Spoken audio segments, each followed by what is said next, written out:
હેલી ફરી લઈને આવી વિકાસની હેલી.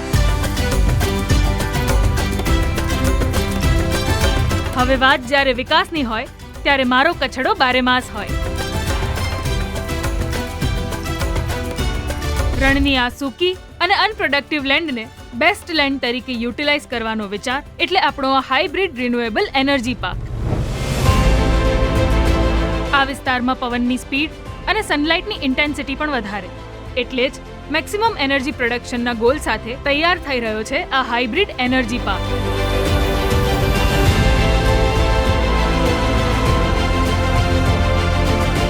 આ પાર્કની સાઇઝ સિંગાપોર દેશ જેટલી મોટી છે, એટલે જ્યાં સુધી તમારી નજર પહોંચે ત્યાં સુધી દેખાશે માત્ર સોલાર પ્લેટ્સ અને વિન્ડ મિલ્સનો આ સમંદર.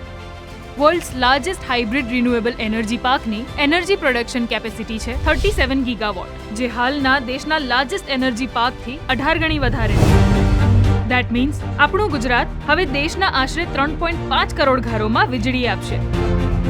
મોદીજીનું મેક ઇન ઇન્ડિયા મિશન અને ભૂપેન્દ્રભાઈની રિન્યુએબલ એનર્જી પોલિસીથી રાજ્યમાં વીજળીની સ્પીડથી તૈયાર થઈ રહ્યો છે વિશ્વનો સૌથી મોટો હાઇબ્રિડ રિન્યુએબલ એનર્જી પાર્ક. આ જ દિશામાં એક મોટું પગલું એટલે RE ઇન્વેસ્ટ 2024.